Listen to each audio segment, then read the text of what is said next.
Hello, welcome back to Jump To It for IrishRacing.com. My name's Joe Ryan. I'll be your host for today's show where we're going to preview this weekend's upcoming races. We've got some cracking action from Warwick, Newbury, as well as over in Ireland, of course, Naas and Punchestown at the weekend. Now, as ever, joining me is Stephen Harris from BettingExpert.com, Ed Quigley and Vincent Finegan. Now, chaps, we had a great weekend racing last weekend. Vincent, I want to actually get your reaction to the Dublin Racing Festival. What did you make of it and what kind of highlights did you take from the meeting? The main thing for me was Honeysuckle was amazing. Obviously, 14 straight wins. She's becoming the new Arkle, basically. Another couple of wins here in Cheltenham, whatever. Her star is just rising all the time, and it's fantastic to see. The other thing to take out for me from it was Willie Mullen's dominance was unbelievable. 6 of 8 grade ones he won. Gordon Elliott didn't quite have the weekend he would have wanted. He was second in 5 grade ones. He did win one, of course, the big one, the Irish Gold Cup. But he'll be looking to turn that around come Cheltenham. The pair of them, they've got some ammunition. Even horses they didn't run at the Dublin Racing Festival that are major contenders as well for Cheltenham races. So I think the dominance of those two stables over the next 5 weeks is going to be unbelievable. Cracking stuff. All right, well, of course, there'll be plenty of chat around Cheltenham as we get closer to the festival. But now we're going to be looking at this weekend's racing, starting off with the Kingmaker at Warwick.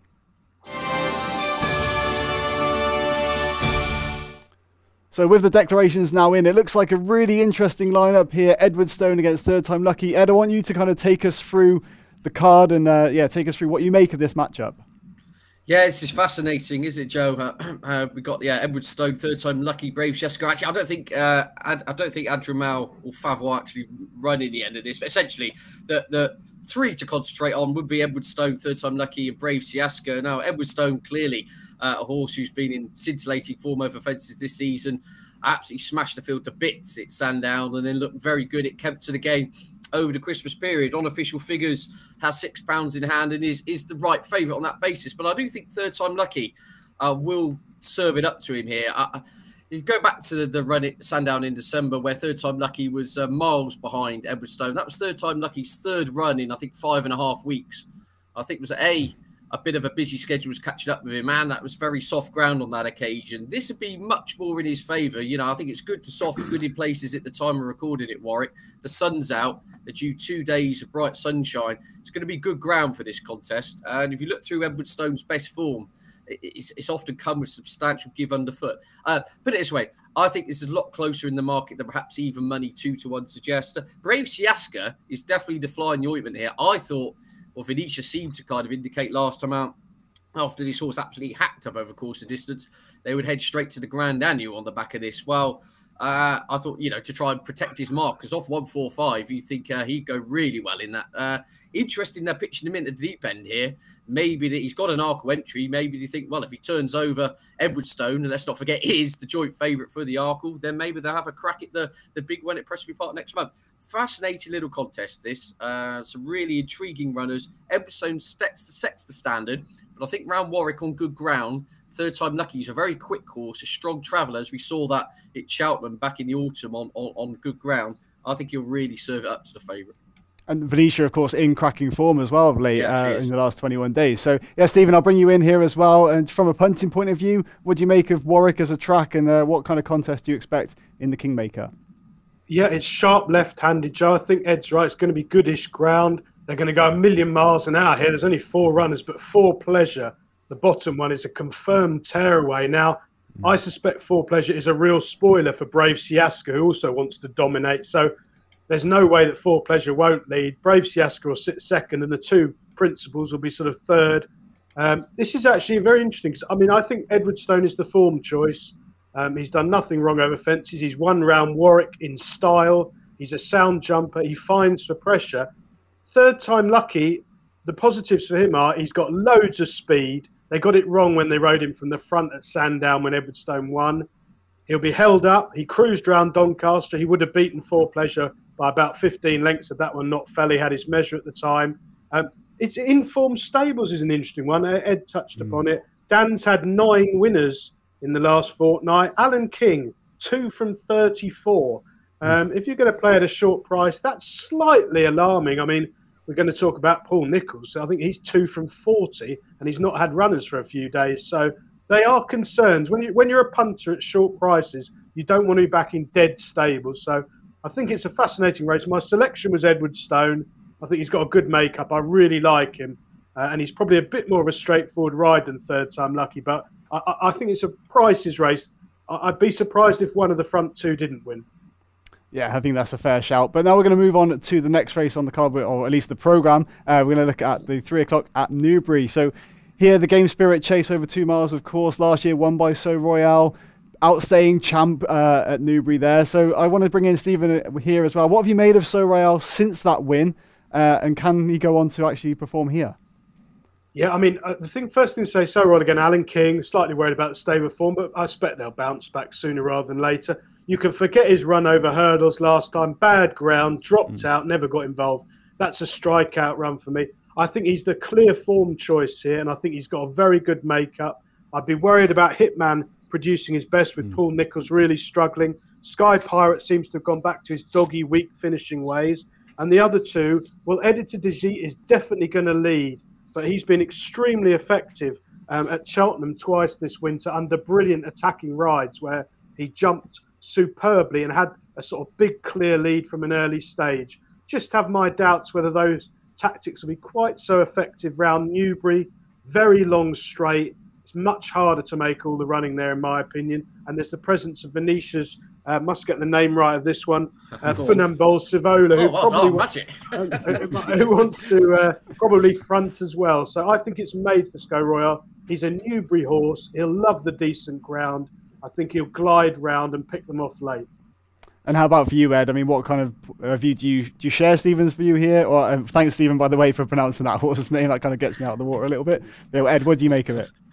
It's a trappy little contest. I wouldn't be quite as confident on Sceau Royal personally. I mean, he's 10 years of age. The Alan King form, some younger, fresher legs in here against him would be my concern. I mean, Hitman would be the horse I'd really want to be all over. He's running in Tingle Creek on just, what was it, his 3rd or 4th start over fences was excellent. He's only 6.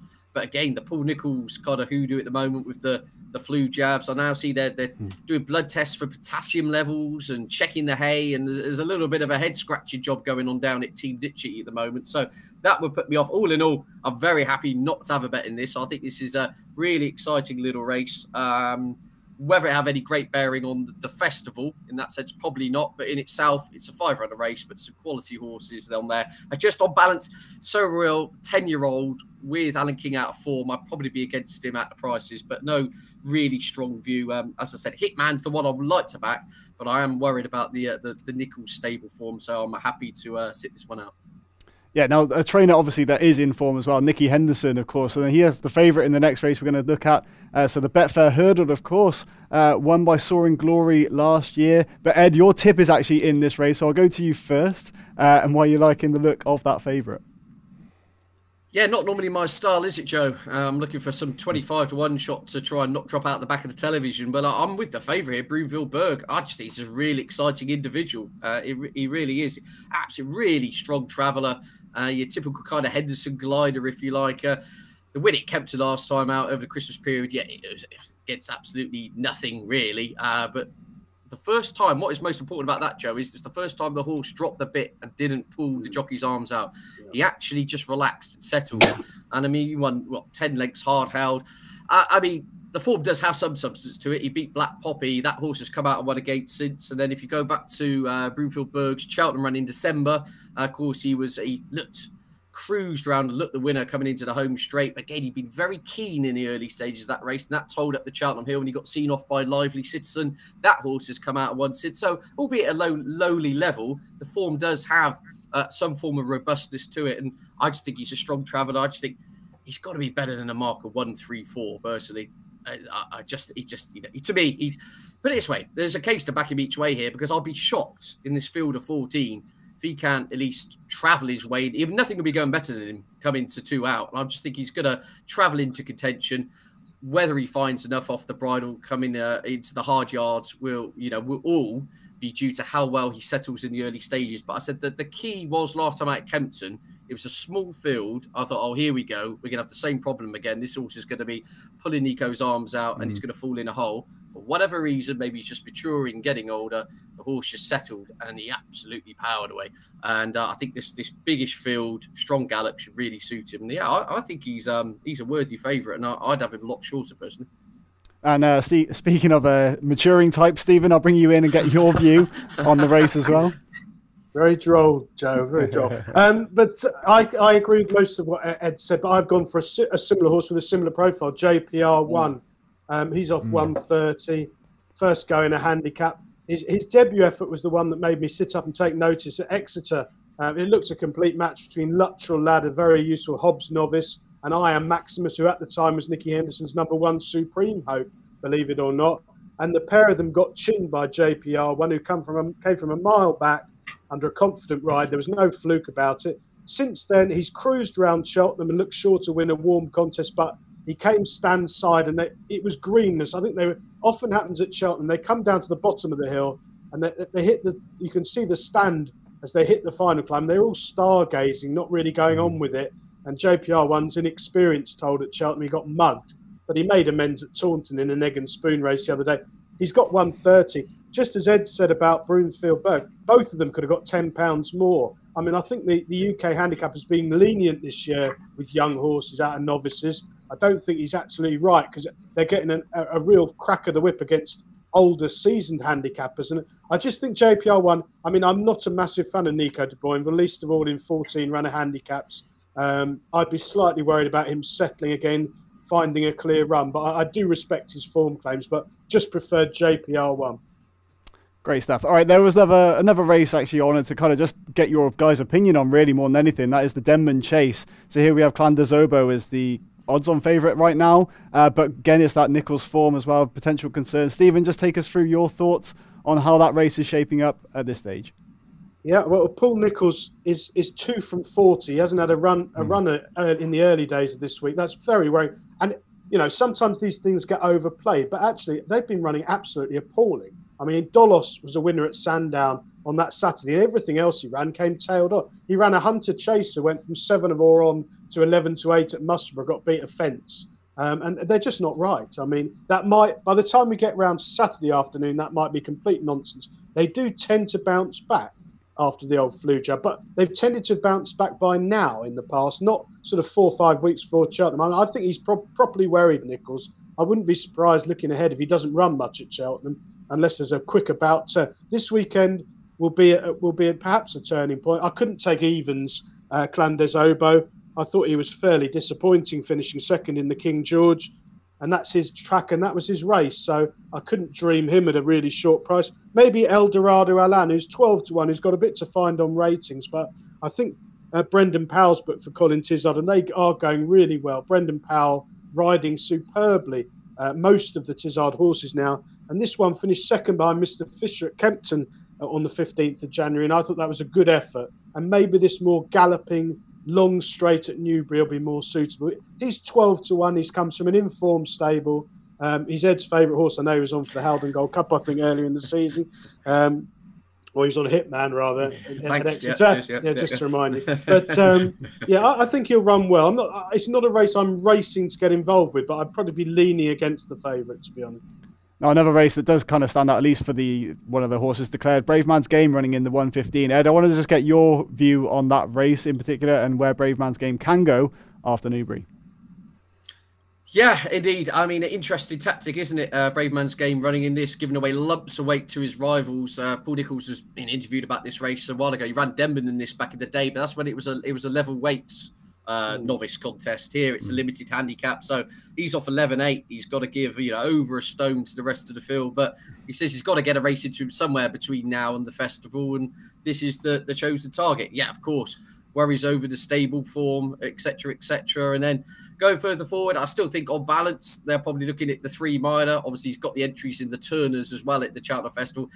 I think there's going to be a lot of kind of cat and mouse here with a lot of these entries. You listen to connections of Galloping the Champs, and you listen to connections of Bob Ollinger, and then Ahoy Signor might go here or there or might miss, and then Brave Man's Game. I think a lot of decisions may be made last minute depending on where they get the vibe of where some of these absolute superstar horses from Ireland are going to go. if you see what I'm saying, come the last minute. But yeah, Brave Man's Game, look, he's a class act. He should give this weight away. But again, as you say, was it two winners since Christmas for Paul Nicholls? Issues, you know, they're currently a lot of their string are undergoing random tests and things. It is a worry, but you've seen it in previous years. They'll suddenly just click out of it, or whatever is this kind of, whatever the worry is, it will soon, the shackles will soon be gone. But yeah, look, horse, he's class act. You don't want to see him jump round and win and then set up a nice tilt at the Cheltenham Festival, and you'll start to see Paul Nicholls' shoulders relax as well, because it will kind of allay the fears that the malaise was the word I was looking for, is starting to disappear. Now, Ed, Stephen, you can actually relax a little bit now, because we are going to go over to our Irish correspondent. So Vincent Finegan, you've been sat there nice and patiently, but take us through the Irish racing this weekend. There's some cracking card both at Naas and Punchestown. Yeah, thanks, Joe. The first thing is we've had a fair bit of rain here. Tuesday, it rained all day in Ireland. So the two meetings of the weekend, Naas on Saturday, Punchestown Sunday, both soft ground at the moment.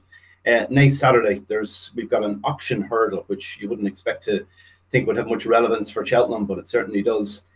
We've got we've got 9 runners in it, but 2 in particular to focus on. One of them is Journey With Me, which is probably going to be the default favourite for the Ballymore in Cheltenham at the festival, because anything that's ahead of it in the betting probably doesn't run there. It either goes to the Supreme or the Albert Bartlett. So Journey With Me is still unbeaten. It won over hurdles at Christmas in Leopardstown. It won a maiden hurdle there. It beat Manella Crooner and Kilcroot. So it's really solid form here. Obviously it's the Bromhead horse. The Bromhead horses were under a bit of a cloud, but Honeysuckle won as expected at the Dublin Racing Festival. And then yesterday it was interesting. They did a runner in Fairyhouse called Full Time Score, which was well back, 7-1 into 3-1 and 1. So maybe they've turned a corner there. Whatever was wrong isn't wrong anymore. And Journey With Me, you'd expect that to win and go on and be a major contender in Cheltenham. But there's one fly in the ointment here. Is a horse called O'Toole from Stuart Crawford up in the north of Ireland. This is the horse that split Kilcroot and Sir Gerhardt in the champion bumper at Punchestown back at the end of April. And it has since won its debut over hurdles, won well in a week race up the north over Christmas. So that'll be a definite danger there. It'll be interesting to see how good O'Toole is. We'll certainly know after it meets Journey With Me. The other race there that I was going to focus on is a Mare's Novice Chase, the Opera Hat Novice Chase. Good race every year, normally anyway, and it was looking like it was set up to be one this year. There was going to be a rematch between Mount Ida and Ellie May, who there was a half a length split them in a race in Fairyhouse a few weeks back. But Mount Ida doesn't run. The race is cut up really badly. There was another one I fancied in this called Jeremy's Flame. I thought it might have been worth a bet. It turns out there's only 5 runners. Ellie May won this last year at 8-15. I don't know how short this is going to be this year. There's only one possible danger. There's a horse called Court Maid from Tom Mullins's, and Tom Mullins's horses aren't running well anyway. And this one is certainly out of form. It was 34.5 lengths behind Ellie May in the Fairyhouse race. No reason why it will turn that around. The other 3 runners are 1,000,000 to 1. They've no chance.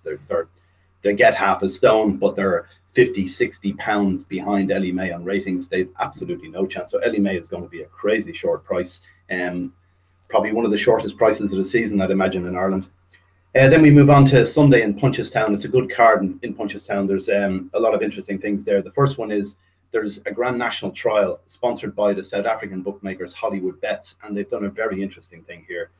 Because they're sponsoring the race, for punters, if you have a €10 bet on any horse in the race and it wins, you go into a pot that if your horse goes on to win the Irish or English Grand National, which is some sort of a possibility, certainly the Irish one would definitely be a possibility for these type of horses, that you're in a pot of 10 grand split between anyone who's backed the winner, and it's only open to their Irish and UK customers, which I'd imagine they don't have a huge amount of, not compared to what they are in South Africa. So it'll be an interesting thing. I've never seen a bookmaker do this before. You've got Paddy Power doing it for the owners, where if you run a certain race and go on to win at Cheltenham, they'll give the owner a 50 grand bonus, or they'll give the stable staff a bonus. But this is for punters. So good for punters. It's an interesting thing, and be nice to see how it works out. There's some nice horses in that race. You've got the Big Dog won it last year. He disappointed in the Welsh National, but probably bounce back here. There's a lot of potential improvers in this that could well be contenders for the Irish National. A lot of younger horses. Gordon Elliott has a few in it, and a few others have won recently. So a race to look at, maybe a race to have a bet in. And if you're having a bet in it, definitely have it with Hollywood Bets. By that offer, it'll give you a little bit of an incentive. Also on the card at Naas, we've got a listed novice hurdle with some decent horses in it. Deploy the Getaway Supreme Jet, which was a wide margin winner the last day of a maiden hurdle. But the one to focus on here, if it turns up, is Largy Debut. That's the horse that beat Kilcroot in Cork by 10 lengths. And then it blew out against Mighty Potter and Three Stripe Life of Gordon Elliott's over Christmas. But it started favoured for that race. So if that bounces back with the Bromhead horses maybe turning a corner, that'll be one to look out for with Cheltenham in mind. We've also got a bumper there that is very interesting. We don't have the runners at this stage, but there's lots of big owners represented. Willie Mullins has 3 point-to-point winners going into it. One is for the big owners Joe Donnelly, another one for Sullivan Bloodstock, and another one for Dr. Peter Fitzgerald, who had Royal Rendezvous. He's the owner of that Randox Health. So like these are big owners with big point-to-point winners coming in here into a bumper. I'm sure some of them will run, but there's lots of talent in it, so it should be a good weekend now. In fairness between Naas and Punchestown. Lovely stuff. And of course, for details on that offer as well, all the terms and conditions, you should be able to get that on the irishracing.com website. I also want to plug the Cheltenham microsite as well. So if you go to irishracing.com/Cheltenham, you'll get a special section dedicated to all the latest news and the race cards, as well as the history and the statistics around the Cheltenham Festival. But that great preview, Vincent. Thank you for that. And now we're going to move on to our tips of the weekend.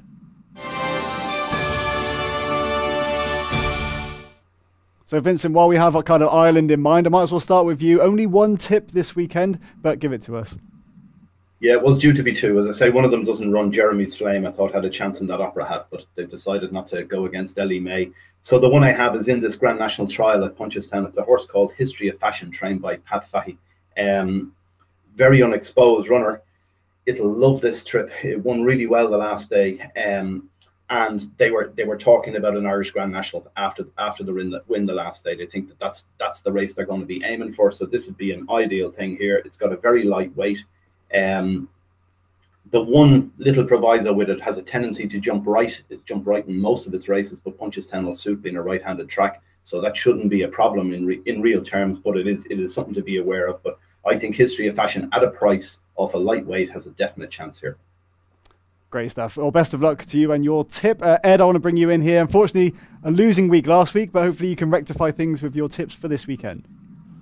Yeah, seconditis last week, wasn't it, Joe? I still keep watching the replay of that Blue Lord Riviere de Tal Irish Arkle, waiting for Riviere de Tal to win it. So I'm convinced my old V8 chess player is playing up or something. But yeah, new week this time round. I think third time lucky is the value call in the Kingmaker at Warwick. I think he'll really serve it up on good ground to Edwardstone in that assignment. Also on the card in the Mayor's contest, Indefatigable. I think she'll take all the beating. She's a class act. I thought she'd be shorter than I think she's around the 7-4 mark at the moment. Of course, she beat Paisley Park earlier in the season. She's a previous Cheltenham Festival winner, and all her best form tends to come on very good ground, as we've touched upon. The sun's out in Warwick. It's going to be lovely, a lovely spring surface there, if you like. So I think she'll take a lot of beating. And then over at Newbury, in the big one at 335 in the Betfair Hurdle. Yeah, I'm unlike me in a big handicap, Joe. I'm usually looking for something at double figure prices, but I do think Broomfield Berg, as we've touched upon earlier in the show, strong traveller. I think could easily be better than 134. The horse is just starting to learn to settle now, which could be key. I wouldn't be shocked if he won this and then they decided to throw their hat in the ring for the Supreme at a double figure price, because I think he's definitely a horse with a lot of ability. Great stuff. Again, well, best of luck to you, Ed. And Stephen, just wrap us up with your tips for the weekend. Yeah, I like Polish in the 150 at Newbury. He's fallen £7 in 3 runs this season. I don't think he's been seen to best effect on on any of those occasions. He's a course and distance winner last February. He's got Paddy Brennan back in the saddle. 9 runners. They should go a good gallop. Sussex Ranger will probably lead, and there's one other front runner in the race. Polish has become well handicapped and showed a lot more at Ludlow last time. This decentish ground should be ideal, and I think he'll go really close. And staying at Newbury in the 3 o'clock, we've already done it, but Sceau Royal, who I think is going to be about 3-1. I think that's a very fair price. Got a brilliant makeup, a strong pace, headed to Ditcheat to aim at, and I think he'll pick him up after the last.